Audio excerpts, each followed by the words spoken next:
Olá, meus amigos, minhas amigas, olá, meus irmãos, amantes das Escrituras, apaixonado pela Bíblia Sagrada.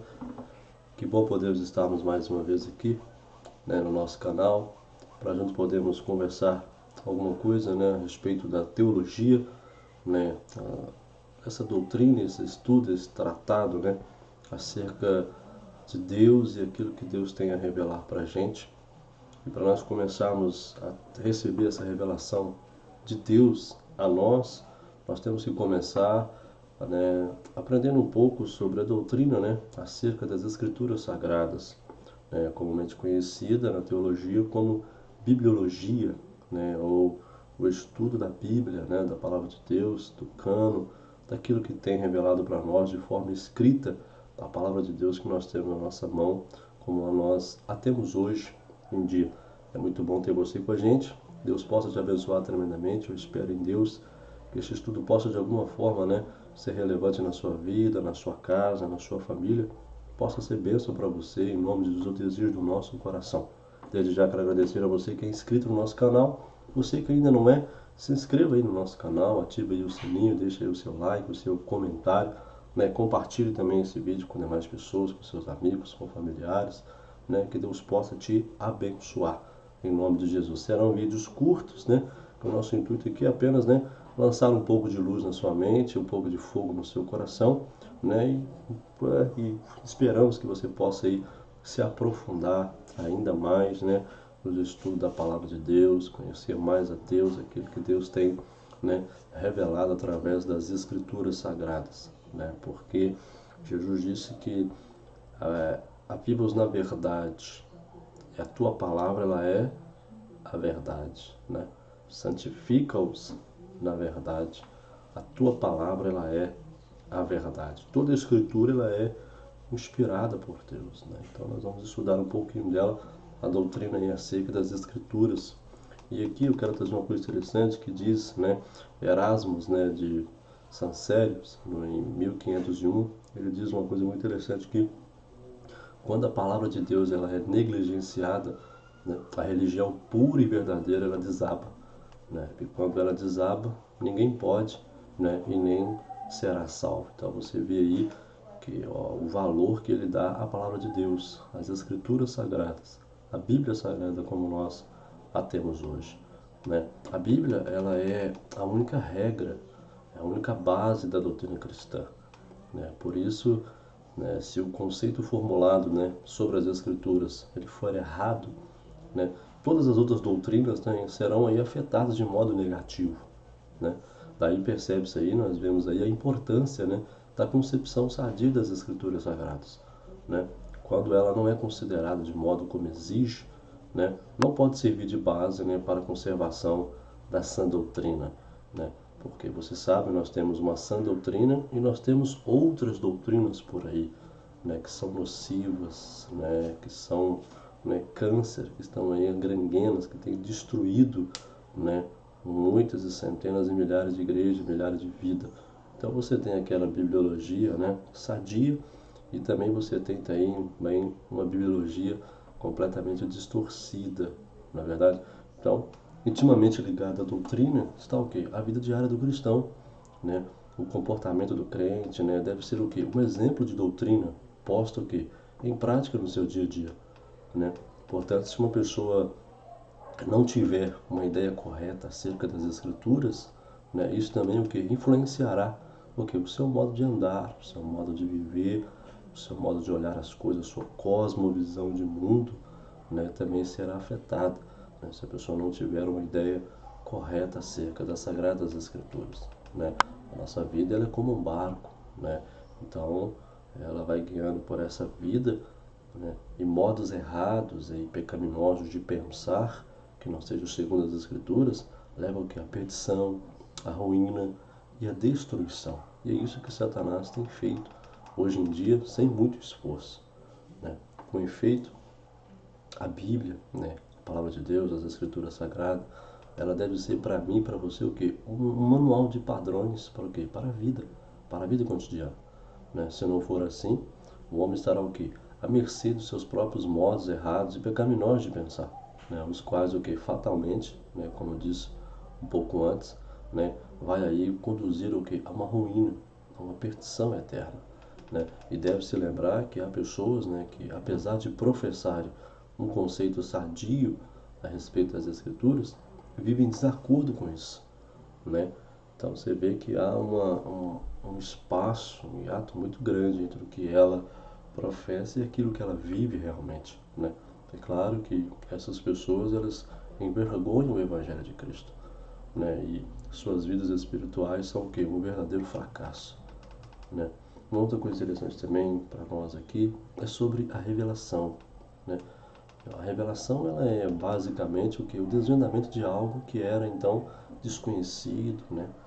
É a manifestação de alguma coisa que estava o quê? Escondida, oculta em quem? Em Deus, né?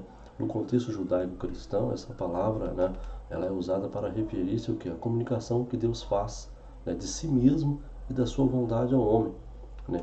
Assim, né, em termos teológicos, né, a revelação, ela é um processo por meio do qual Deus, ele desvenda ao homem o que? O seu caráter, os seus desígnios, né, sua vontade, o seu desejo para com o homem, né? E o resultado desse processo também é chamado aí de revelação. E para fins de estudo, não sei se você sabe, mas a revelação de Deus, ela se divide em dois aspectos, dois pontos muito importantes, que é a revelação geral, né? O que é essa revelação geral? Ela revela-se ao testemunho, né, que Deus dá de si mesmo a todos os homens, por meio do quê? Por meio da criação. Que bem, eu quero ler com você isso aqui, porque isso é muito importante para a gente. Romanos, capítulo 1. Olha o que diz Romanos, capítulo 1. Concernente a revelação geral. Romanos 1, 19 e 20 diz assim: Pois o que de Deus se pode conhecer é evidente entre eles, porque o próprio Deus lhes manifestou ou revelou, pois desde a criação do mundo, os atributos invisíveis de Deus, seu eterno poder e sua natureza divina, têm sido observados claramente, podendo ser compreendidos por intermédio de tudo o que foi criado, de maneira que tais pessoas são indesculpáveis. Então, né, esse testemunho que Deus dá de si mesmo, né, a todos os homens por meio da criação. Nós temos também por meio, né, essa revelação também geral, ela se dá também da sua providência na história, né? Olha Atos, livro de Atos, só você voltar um pouco antes, Atos 14, Atos capítulo 14, Atos capítulo 14, versículos 15 e 16. Homens, por que fazeis isto? Pois nós também somos humanos, de natureza semelhante à vossa. E vos temos anunciado o Evangelho para que vos afasteis dessas práticas inúteis e vos convertais ao Deus vivo, que fez o céu, a terra, o mar e tudo o que nele existe. Né? Olha para você ver. 11:16. Em tempos passados, ele permitiu que todas as nações andassem segundo os seus próprios caminhos. 17. No entanto, Deus não ficou sem dar testemunho sobre a sua própria pessoa, pois demonstrou sua bondade, enviando-vos do céu as chuvas, as estações das colheitas, cada um a seu tempo, concedendo-vos sustento com fartura e enchendo-vos o coração de quê? De alegria. Então você vê aí que essa revelação geral se dá, né? Por meio da criação, por meio da providência, da consciência humana. Olha Romanos, capítulo 2, 14 e 15. Carta de Paulo aos Romanos, Epístola de Paulo aos Romanos, capítulo 2, 14 e 15, diz assim.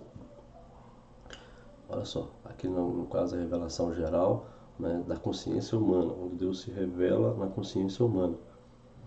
Diz assim, versículo 14 e 15, Romanos capítulo 2, versículo 14 e 15. De fato, quando os gentios que não têm lei praticam naturalmente o que ela ordena, torna-se lei para si mesmos, muito embora não possuam a lei, pois demonstram claramente que os mandamentos da lei estão gravados em seu coração, e disso dão testemunho a sua própria consciência e os seus pensamentos, algumas vezes o acusando, em outros momentos lhe servindo o quê? Por defesa. Então você vê que a revelação geral, ela alcança todos os homens o quê? Em todos os lugares. Olha Salmos. Olha o que diz o Salmo 19.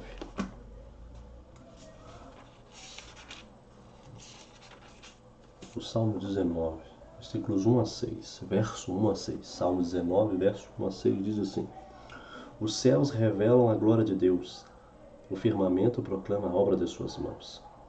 Um dia discursa isso a outro dia, e uma noite compartilha conhecimento com outra noite. Não há termos, não há palavras, nenhuma voz que dele se ouça. Entretanto, sua linguagem é transmitida por toda a terra, e sua mensagem até os confins do mundo. Nos céus, ele armou uma tenda para o sol, que é como um noivo que sai do seu aposento, como um feliz herói a caminhar em sua jornada. Parte de uma extremidade dos céus e percorre o seu caminho até o outro extremo. Nada escapa ao seu fulgor. Que coisa maravilhosa. Então nós vemos essa revelação geral se dando por meio da criação, da providência da história, né? Deus provendo na história do homem aquilo que é necessário para a sobrevivência, a consciência humana que é acusando, que é defendendo, e também essa revelação geral ela alcança todos os homens aqui, em todos os lugares. Mas uma vez dizendo que essa revelação ela não tem um conteúdo redentor, né? O máximo que ela faz é expor o que? Alguns atributos de Deus, tornando aí os homens o que? Indesculpáveis por rejeitá-lo, né? Olha o que diz Romanos 1.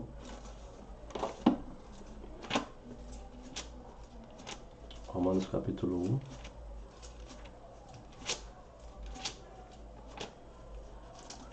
1. Ao 23. Romanos 1, do 20 ao 23.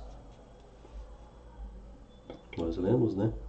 Então, que coisa interessante.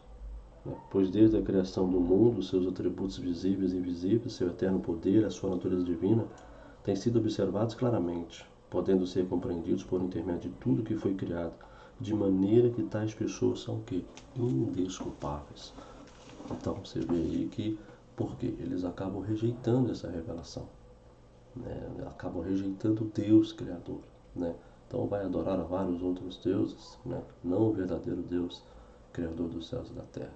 Então você vê que a revelação geral se dá pela criação, pela consciência, na providência do humano, né? Tem um alcance universal, né? Então você vê que todos os seres humanos são aí o que? Indesculpáveis diante de Deus. E você tem também a revelação especial ou a revelação específica, né? E essa refere-se aí ao desvendamento, né, do caráter e do plano de Deus na história o que? Da redenção. A gente pode ver isso no Salmo 78, no Salmo de número 107, né? Você vê aí o que? Na pessoa de Cristo, né, que é a expressão máxima da revelação, né? João 1,18, vamos ler João 1,18, do que diz, que é importante para a gente. João 1,18 diz assim: Ninguém jamais viu a Deus. O Filho unigênito que está no seio do Pai é quem o revelou. Olha que coisa maravilhosa. Olha o 14:9. Evangelho de João, capítulo 14 e o verso 9. Evangelho de João, capítulo 14, verso 9. Então Jesus ministrou-lhes: Há tanto tempo estou convosco, e teu nome me tens conhecido, Filipe? Aquele que vem a mim vê o Pai. Como pode dizer, mostra-nos o Pai? Olha que coisa interessante, né? Então você vê que essa revelação máxima é quem? É Cristo Jesus. Colossenses 1,15. Um texto também fantástico. Colossenses 1,15.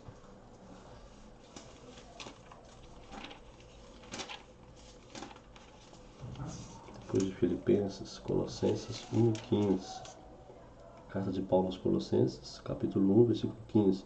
Ele é a imagem do Deus invisível, o primogênito sobre toda a criação. Olha o 2:9. pois somente em Cristo habita corporalmente toda a plenitude de Deus, ou toda a divindade, né? Hebreus.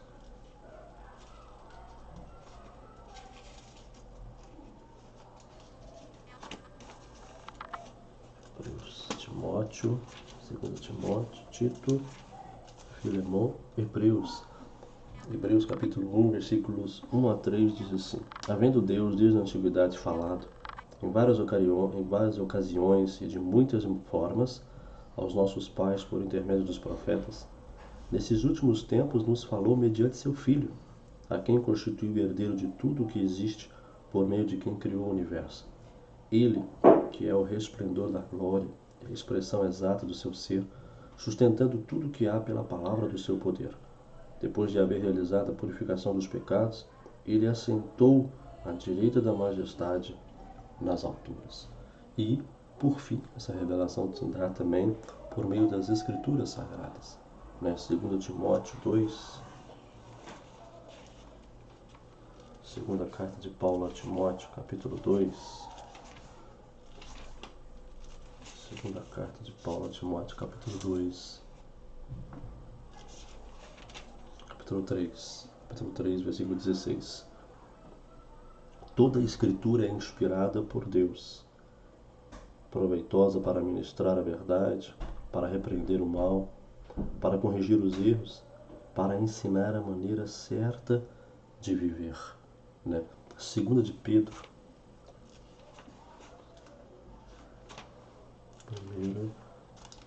Segunda de Pedro. Olha só que coisa interessante. Segunda de Pedro 1, 20 e 21. Antes de tudo, sabei que nenhuma profecia da Escritura provém de interpretação pessoal, porquanto jamais a profecia teve origem na vontade humana, mas homens santos falaram da parte de Deus, orientados pelo Espírito Santo, ou seja, inspirados pelo Espírito Santo. Isso é interessante. Então a revelação especial, ela tem esse conteúdo salvífico, diferente da outra. Ou seja, é possível alguém compreender o plano redentor de Deus por meio dela. Isso está lá em 2 Timóteo 3,15. Contudo, ainda que destinada a todos, a revelação especial ela alcança efetivamente o quê? Um número limitado de pessoas, porque não são todos os que creem. Muitos rejeitam isso, por isso que eu falo no sentido limitado, porque nem todos creem, nem todos obedecem, tomam ela como revelação especial de Deus para a sua salvação, como redenção. Então você vê que a revelação especial, diferente da revelação geral, ela se dá por intermédio de Jesus Cristo, das Escrituras, e o alcance dela é o que? É limitado, porque são poucos os que creem, que se apropriam dela pela fé. Uma outra parte importante também da doutrina das Escrituras é a questão da inspiração. A inspiração, conforme visto, as Escrituras ela compõem o que? A revelação especial de Deus, tendo sido o que? Inspirada por Ele. E quando se diz que a Bíblia, a palavra de Deus, ela é inspirada por Deus, isso significa que o Espírito Santo ele supervisionou aquilo que os autores bíblicos escreveram nos autógrafos, isto é, os escritos originais, porque as cópias não foram inspiradas, de tal modo que eles o fizeram sem cometer qualquer erro. Deus ele não ditou as palavras da Bíblia, apenas poucas partes foram provavelmente ditadas. Por exemplo, você vê a lei, os 10 do decálogo, Então, nem tão pouco os autores bíblicos eles entraram em estado de êxtase para escrever ali os seus livros. Então você vê que é Deus que inspira o homem, os homens, e eles vão escrever ali os seus autógrafos, os seus livros, os seus escritos. Então, o que Deus fez na realidade foi mover, impelir o homem, ou seja, dirigir os escritores para que compusesse a sua revelação usando ali a sua personalidade, a sua cultura e as suas faculdades mentais. Então, desse modo, posso dizer que Deus falou através do homem. E é importante destacar também que não é correto dizer que os autores bíblicos eles foram inspirados por Deus. Então é importante destacar isso aqui, que não é correto dizer que os autores foram inspirados por Deus. O termo inspirados se aplica apenas aos livros bíblicos. né? Seus autores foram movidos, ou seja, impelidos, né? Isso aí é o grego, né? Feromenoi, né? Pelo Espírito Santo.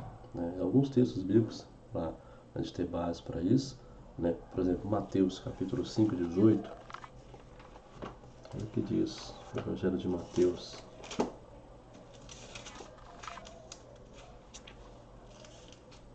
Mateus 5, 18. Mateus capítulo 5, 18. Com toda certeza vos afirmo que até os céus e a terra passam, nenhum i ou o mínimo traço se omitirá da lei, até que tudo se cumpra. Né? Hoje não existe, né, nenhum fragmento sequer dos escritos originais. Né? Todos se perderam, né, ao longo dos séculos. Né?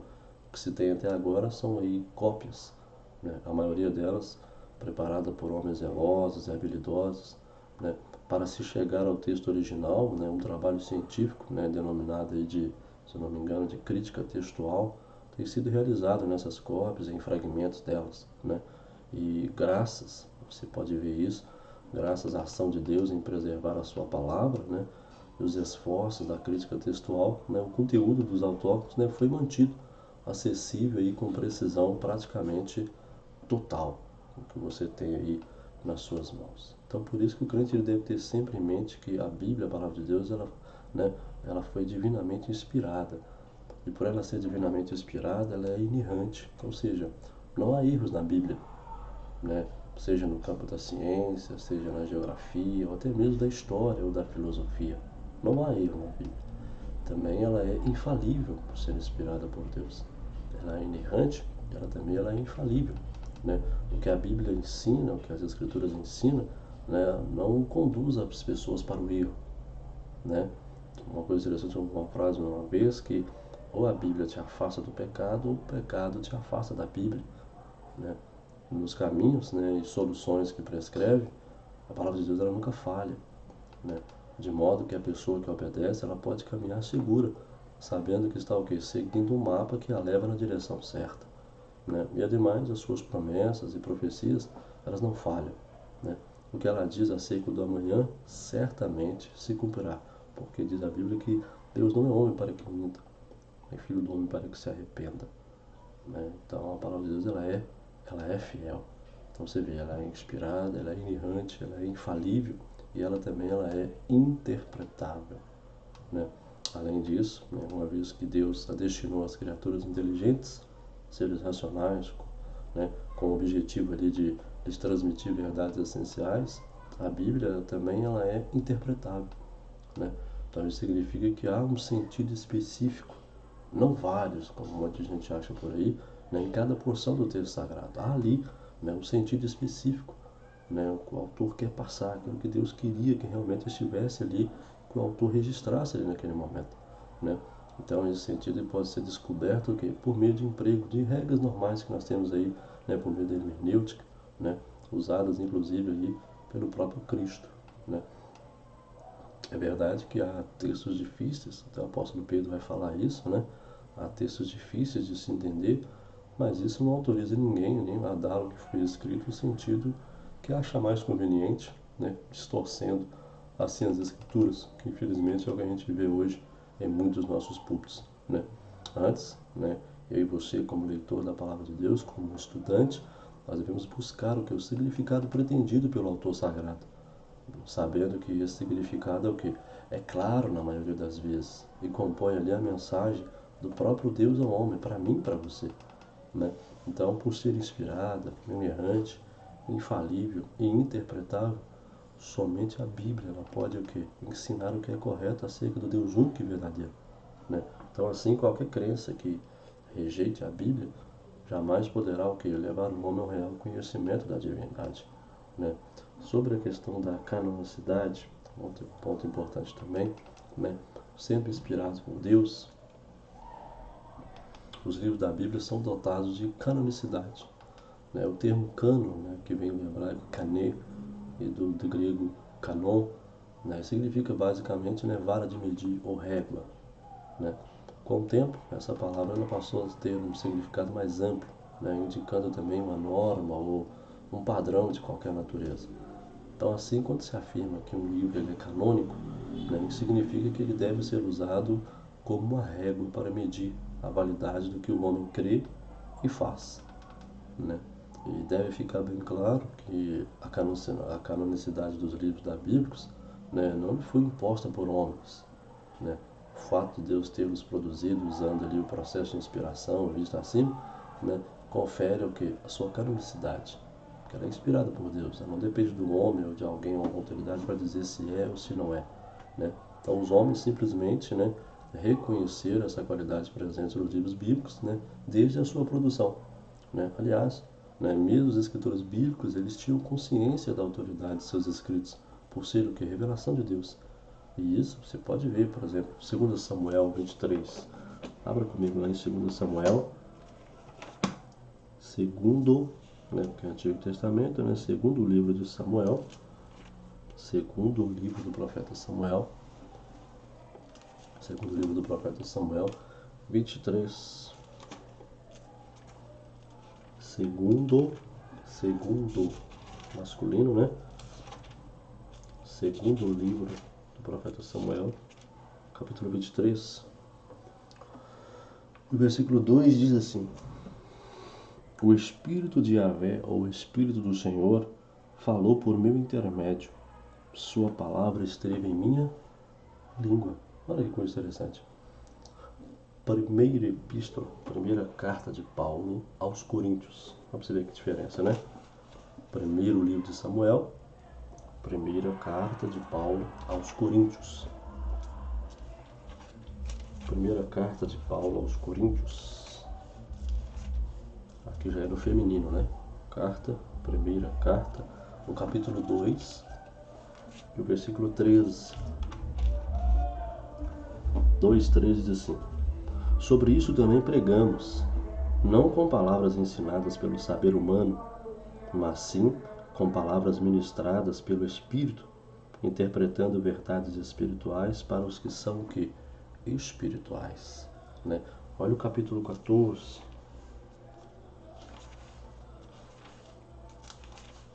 E o versículo 37.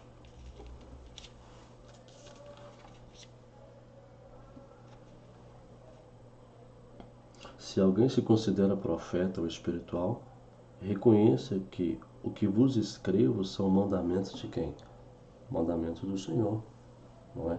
Então, para reconhecer um livro aí como canônico, né, foram usados os seguintes critérios, né? Autoria profética, não apostólica, né? Então, para ser reconhecido, né, o livro deveria ter sido escrito, né, por um profeta, por um apóstolo ou por alguém sob a autoridade de um apóstolo, né? Por exemplo, João Marcos, que escreveu o seu evangelho sob a autoridade do apóstolo Pedro, né? Lucas, né, que escreveu aí, né, o evangelho de Lucas e também o livro de Atos, né? Então, os 66 livros que nós temos são aí inspirados, né, por esses homens. Aceitação, né, para ser reconhecido, né, o livro tinha de ter uma ampla aceitação entre o povo de Deus, né? O reconhecimento da igreja em geral foi considerado um fator muito importante, né, uma vez que o Senhor manifestou sua direção por meio do povo santo, né? O conteúdo, né, para ser reconhecido, né, o livro tinha que mostrar o que é a harmonia doutrinária com a ortodoxia já fixada, né? Então, os livros que apresentassem desvios ou negação de doutrinas consagradas, eles foram completamente rejeitados, né? E inspiração, né? Para ser reconhecido, o livro tinha de dar evidências de origem divina, né? Falando com autoridade e apresentando valores morais e espirituais elevados, né? Próprios, né, de uma obra inspirada pelo Espírito Santo. Então, o cano, né, enquanto o termo canonicidade se aplica a uma qualidade sobrenatural dos livros bíblicos, né, já a palavra cano, ela é usada para referir-se ao quê? Ao conjunto de livros que compõem tanto o Antigo como o Novo Testamento. Então, o nosso cano, como nós temos hoje fechado, você vê que a Bíblia é composta por 66 livros, né? Dessas obras nós temos 39 que fazem parte do Antigo Testamento e 27 que fazem parte ali dos livros do Novo Testamento.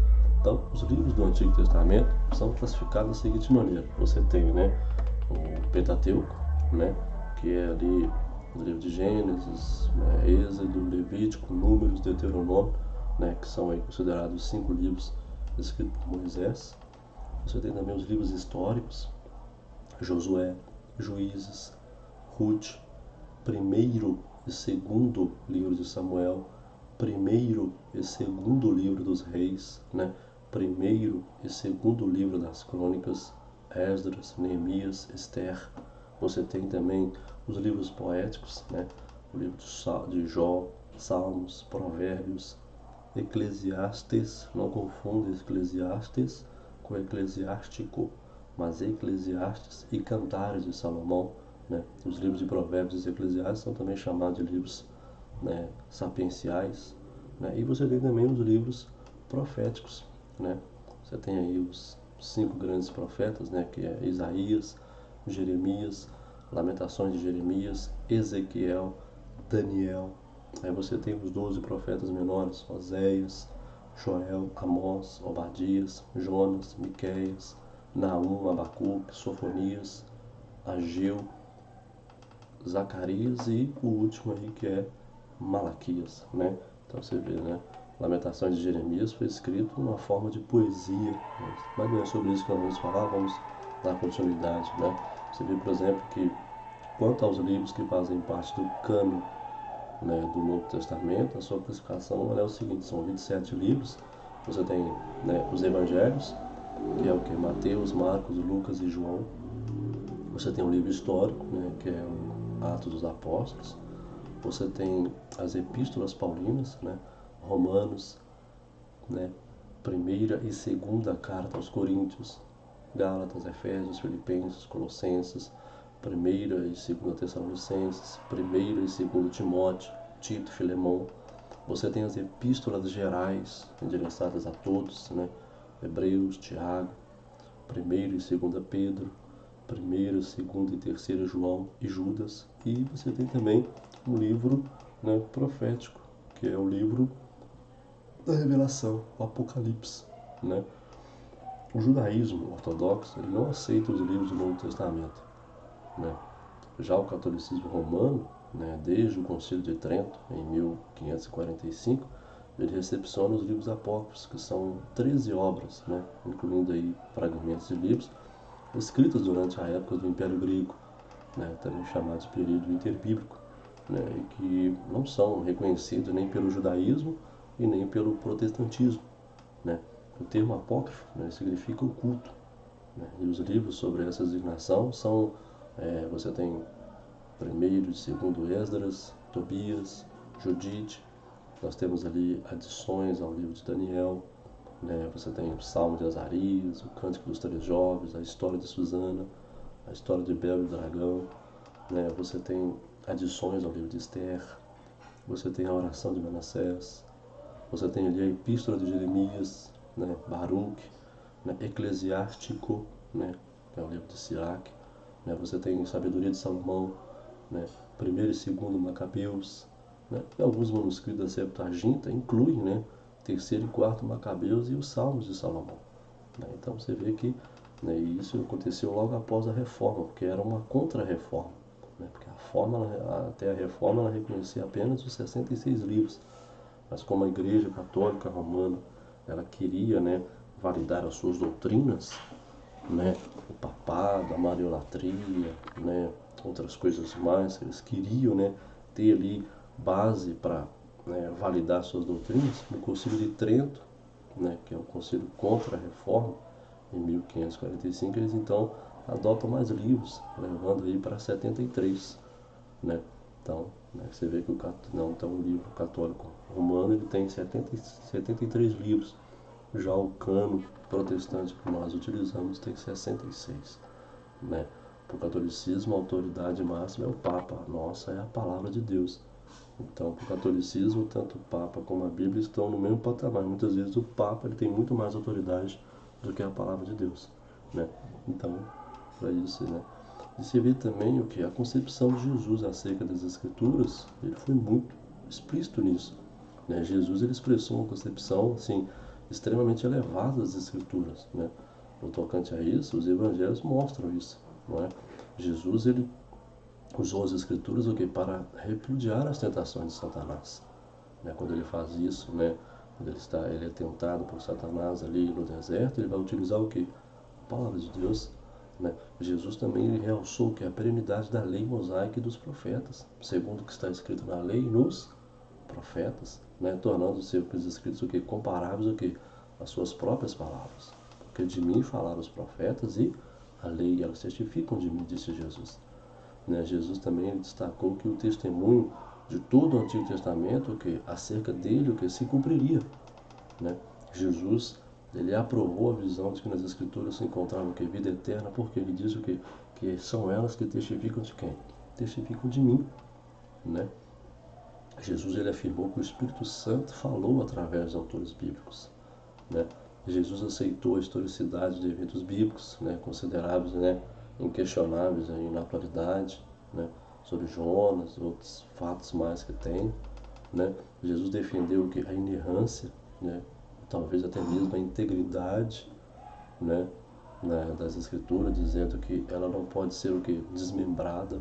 Né? Jesus destacou a importância, né, de se conhecer profundamente a Escritura. Né? Jesus ele valorizou detalhes gramaticais, palavras específicas do texto bíblico. Né? Jesus ele garantiu a composição inerrante do Novo Testamento, dizendo que ele enviaria o que? O Consolador, que os guiaria, os apóstolos, o que? Nessa tarefa. Né? Então você vê que Jesus ele rechaçou muito bem isso. Né? E você tem uma outra parte importante também, que é a questão da iluminação. Então você tem a revelação, você tem a inspiração e você tem a iluminação. Não confunda esses termos. Revelação é uma coisa, inspiração é outra, iluminação é outra completamente diferente. Né? A iluminação é o ministério do Espírito Santo, que é de capacitar o homem, né? Que é alcançado por sua graça, que é lavado e remido no sangue do Cordeiro, que a compreender a revelação escrita de Deus. Então, essa obra é necessária porque as verdades da palavra de Deus pertencem a uma dimensão que está muito acima do alcance da mente humana. Né? Como os céus está mais elevado, assim são os meus pensamentos, disse Deus. Né? Então, sendo conhecido apenas o que? Pelo Espírito, não é? Apenas pelo Espírito, por aqueles que têm o Espírito Santo. Né? Por isso, sem o auxílio do Espírito Santo, sem o auxílio do Senhor, não há como um homem acolher o que foi revelado, porque ele parece loucura. Né? E as coisas espirituais se discernem o quê? Espiritualmente. Né? Se comparando as espirituais com os espirituais. Né? Para piorar a situação, Satanás ele cega o entendimento das pessoas, impedindo-as de quê? De compreender o Evangelho. Não é? E é por causa disso, né, que os incrédulos, não tendo aí a ação iluminadora do Espírito Santo, né, não conseguem entender nem mesmo as verdades espirituais mais elementares da fé cristã. Né? A iluminação do Espírito Santo na mente do homem, né, por ele favorecido, ela é iniciada. Assim, né, ao tempo da conversão, né, quando o conhecimento da pessoa é aclarado, né, passando ela a enxergar as realidades espirituais do Evangelho. A partir daí, né, a ação do Espírito Santo de trazer luz à mente do crente, ela prossegue, né, fazendo o que? Entender mais e mais a verdade revelada. E também o que? Levando à aceitação dela. Né? Fatores essenciais aí para o crescimento, né, da vida cristã. Então você vê que a revelação é um ato de Deus, né? A inspiração ela é um ato de Deus, a iluminação ela é um ato de Deus e também tem uma parte do homem, que é a parte da leitura, que é a parte da pesquisa, da interpretação.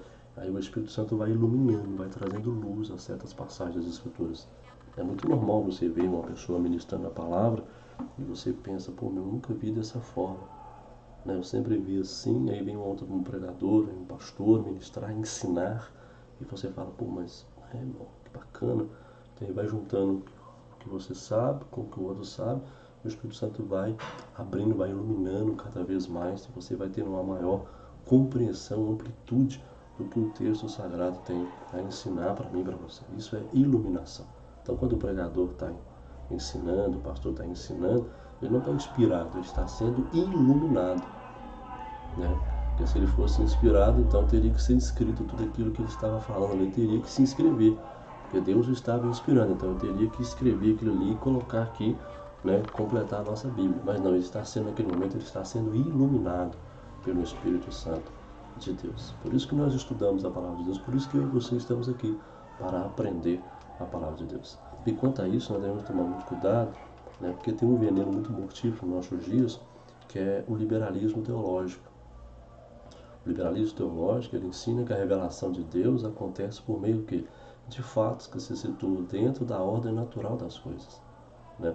Segundo os liberais, né, os escritores antigos, eles testemunharam esses fatos, né, e os interpretaram como milagres, né, adicionando ali uma dimensão sobrenatural inexistente, né? Por isso a descoberta da ciência, da filosofia, da psicologia, da religião, né, devem ser usados aqui para corrigir as ideias distorcidas dos autores bíblicos, removendo do texto bíblico tudo aquilo que é o que? Mitológico. Esse, né, tem um nome que é demitização ou desmitolização, muito ensinada por um grande teólogo chamado Rodolfo Bultmann, né? Ele vai tirar praticamente tudo da Bíblia, tudo aquilo que não cabe na razão, que a ciência não consegue esclarecer, ele tira tudo aquilo. Então os milagres não são verdades, são ensinos morais, né? Jesus, ele não realmente não ressuscitou, ele está vivo no meu e no seu coração. E assim, no outro vídeo nós podemos trazer um pouco mais desses conceitos da questão do liberalismo teológico, os perigos que isso tem causado na igreja no dia de hoje. O outro perigo também é a questão da neo-ortodoxia, ou seja, uma nova ortodoxia, né? Eles ensinam que Deus só pode ser conhecido quando a sua palavra viva, o Cristo eterno, né, ele se encontra pessoalmente com o indivíduo, né? Então a Bíblia descreve ali, né, a experiência na vida de vários de seus personagens e assinala ali, né, o caminho para esses encontros existenciais, né? Então dessa forma as Escrituras, elas contém testemunhos da revelação divina feita aos homens, né, do passado, né, e na medida em que serve para levar o indivíduo ao encontro com Deus, né, são revelações também hoje, né?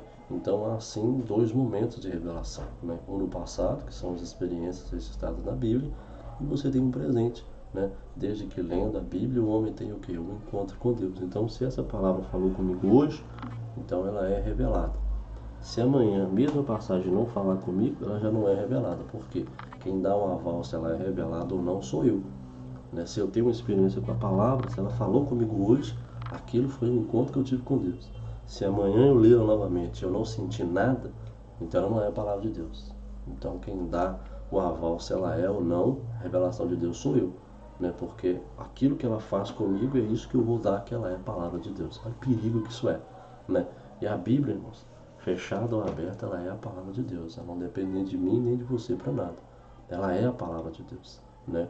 E tem um outro perigo também, que são os movimentos sectários, né? Os movimentos heréticos, porque você veria, né, as seitas, os movimentos heréticos se dizem cristãos, geralmente adotam o quê? Um livro além da Bíblia, né? Atribuindo-lhe o mesmo grau de autoridade que dizem reconhecer nas Escrituras, né? E assim como, né, com os mormons que creem na natureza sacrossanta do livro de Mórmon, né? Você vê também os adventistas do sétimo dia, né, que considera, né, ali os proféticos como os escritos de Ellen White, né, outros movimentos heréticos que põem certas pessoas, entidades ou até mesmo tradições no mesmo pé de igualdade das Escrituras, né? E esse é o caso aí, por exemplo, do romanismo, né, que confere autoridade divina à sua tradição, né? E também ensina a doutrina da infalibilidade papal, né? E também você tem aí os testemunhos de Jeová, né, que considera, né, o conselho, né, que as preside, né, o chamado ali corpo governante, como detentor de autoridade sobrenatural, né? Então você vê que na prática, né, ainda, né, que se digam estar ali sujeitos à Bíblia, né, esses movimentos, né, eles tendem o quê? A situar os seus livros e líderes muito acima das Escrituras. Isso é um perigo muito grande para nós. Nós vivemos isso, né, nos dias de hoje, né? Então você vê que o conhecimento aprofundado da Bíblia vale mais do que um diploma universitário. Precisamos, né? Outro perigo também, você tem aí algumas traduções, né, espúrias, né? Você vê muitas traduções espúrias hoje no nosso dia, né? O fato ali de existirem milhares de manuscritos bíblicos antigos faz com que pequenas diferenças surjam entre um e outro, né? São as chamadas aí variantes textuais, né? Ao lidar com essas variações, né, nem sempre o trabalho da crítica textual ele é conclusivo, né? O que faz com que os tradutores da Bíblia tenham eventualmente, né, de que escolher, né, qual texto deverão adotar no seu trabalho, né? Então ocorre, porém, o que não é raro, né, que os tradutores divergem em suas opções, né, o que faz com que traduções, né, diferentes apareçam todos os dias, né? Então você vê que outras vezes é muito amplo, né, e o leque, né, de significado de um termo ou de uma expressão hebraica ou grega, ela é muito amplo, né? E o tradutor ele tem que escolher a alternativa que acredita ser a melhor, né? No sentido de trazer mais luz, né, mais clareza no texto, né? Naturalmente, nem sempre os tradutores fazem a mesma opção e mais uma vez, né, traduções bíblicas distintas, por exemplo, você tem aí Almeida Revista Atualizada, Almeida Revista e Corrigida, Almeida Corrigida Fiel, a Nova Versão Internacional, a Nova Versão, né, a Nova Tradução, né, NVT. Bom, essa aqui que eu estou utilizando mesmo, que eu li com os irmãos, é a King James, né, a versão do Rei Tiago, né? Nada disso é condenável ou errado, né? Na verdade, né, dificuldades assim são comuns em qualquer esforço, né, de transmitir a mensagem dada, né, em uma língua por meio de outra, né, totalmente diferente, né? Ademais, é preciso que lembrar que mesmo havendo um campo textual que admita diferentes traduções, esse campo ele é limitado, né, e jamais afeta o que é a mensagem central das Escrituras, né? O que se deve evitar, porém, são as traduções espúrias, né? Ou seja, aquelas traduções que sem menor base textual, gramatical ou semântica, né? Que fazem acréscimos ou alterações na Bíblia com o fim, né? E às vezes declarado, né, de transmitir o que? Conceitos errados e até mesmo blasfemos das Escrituras. É o caso, por exemplo, da versão Novo Mundo das Escrituras, né? A versão Novo Mundo das Escrituras, que é a tradução aí feita pelos Testemunhos de Jeová. Aquilo é um absurdo, né? Essa tradução ela remove, né, ou altera descaradamente, né, qualquer expressão que aponte o quê? Para a divindade de Cristo ou do Espírito Santo, né? Há também traduções, né, feministas, né, que evitam a referência a Deus como Pai e chamam Cristo de a criança de Deus, né, em vez de Filho de Deus, né? São chamadas aí as versões com linguagem inclusiva, né? Em tempos recentes, né? Até mesmo paráfrases, né, repletas de gírias, palavrões. Por exemplo, você tem isso na Bíblia Freestyle, né? Tem sido preparadas aí sob o pretexto de alcançar o quê? Pessoas que usam esse tipo de linguagem, né? Esses esforços, porém, né, sequer pode ser chamado de traduções, né, posto que em nada reproduzem aí a real mensagem do texto sagrado para a língua a que se propõe traduzi-la. Na verdade, meus irmãos, vamos parar por aqui, né? Apenas trouxe um pouco de luz mesmo no coração dos irmãos. Espero ter trazido alguma coisa para você, ter sido útil, relevante.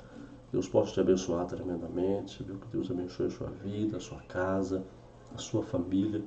Compartilhe esse vídeo com mais alguém, deixe aí o seu comentário, né? Participe também conosco no nosso canal, seja muito bem-vindo, né? Não se esqueça de se inscrever no nosso canal, deixe aí o seu like, o seu comentário, né? Para a gente é muito importante, para a gente queremos sempre melhorar aí, em nome do Senhor Jesus. Que Deus possa te abençoar tremendamente, tá? Em nome de Jesus, fique em paz, em nome do Senhor Jesus Cristo. Amém? Que Deus te abençoe. Até o nosso próximo encontro, em nome de Jesus, querendo Deus, assim o permitir, em nome de Jesus. A paz do Senhor, Deus te abençoe poderosamente.